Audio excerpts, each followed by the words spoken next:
நீங்கள் பார்த்துக் கொண்டிருப்பது நியூஸ் 21 செய்திகள். தமிழ்நாடு செய்திகளை உடனுக்குடன் தெரிந்து கொள்ள நியூஸ் 21 செய்திகளை பாருங்கள். உண்மை, உழைப்பு, உயர்வு. தருமபுரி அரசு சட்டக் கல்லூரியில் மாநில அளவிலான மாதிரி நீதிமன்ற போட்டி.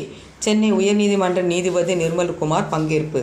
தருமபுரி அரசு சட்டக் கல்லூரியில் தமிழ்நாட்டில் உள்ள சட்டக் கல்லூரிகளுக்கு இடையிலான மாநில அளவிலான மாதிரி நீதிமன்ற போட்டி நடைபெற்றது. இதில் தமிழகத்தில் உள்ள 16 சட்டக் கல்லூரிகளை சேர்ந்த மாணவ மாணவிகள் பங்கேற்றனர். 5 சுற்றுக்களாக நடத்தப்பட்ட போட்டிகளில் இறுதிப் போட்டிக்கு மதுரை அரசு சட்டக்கல்லூரியும் சென்னை அரசு சட்டக்கல்லூரியும் தேர்வானது.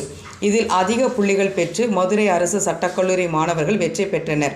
பின்னர் சட்டக்கல்லூரி முதல்வர் உஷா கூறுகையில், மாதிரி நீதிமன்ற குழு கடந்த டிசம்பர் மாதம் முதல் நீதிமன்ற போட்டியை நடத்தி வருகிறது. தருமபுரி அரசு சட்டக் கல்லூரியில் ஏற்கனவே மாதிரி நீதிமன்ற போட்டி நடத்தப்பட்டது. மேலும் மாநில தேசிய அளவிலான சட்டக் கல்லூரியில் போட்டிகளை நடத்த தமிழ்நாடு அரசு ரூபாய் 40 லட்சம் நிதி ஒதுக்கீடு செய்துள்ளது.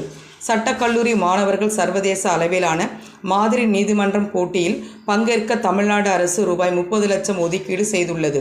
சர்வதேச மாதிரி நீதிமன்ற போட்டிகளில் பங்கேற்பதற்காக அரசு சட்டக்கல்லூரி மாணவ மாணவிகளுக்கு தொடர்ந்து பயிற்சிகள் அளிக்கப்பட்டு வருகிறது.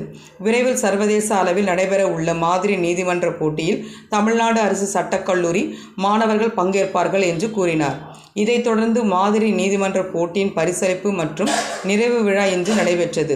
இதில் சென்னை உயர்நீதிமன்ற நீதிபதி நிர்மல்குமார் தலைமை தாங்கி மாதிரி நீதிமன்ற போட்டியில் வெற்றி பெற்ற மாணவ மாணவிகளுக்கு பரிசுகள் வழங்கி சிறப்புரையாற்றினார். இந்நிகழ்ச்சியில் தமிழ்நாடு சட்டக்கல்வி இயக்குனர் முனைவர் விஜயலட்சுமி, தருமபுரி மாவட்ட முதன்மை நீதிபதி திருமகள், சென்னை அம்பேத்கர் அரசு சட்டக்கல்லூரி முதல்வர் ஜெயகௌரி ஆகியோர் கலந்து கொண்டனர். நியூஸ் 21 செய்திகளுக்காக முனியப்பன்.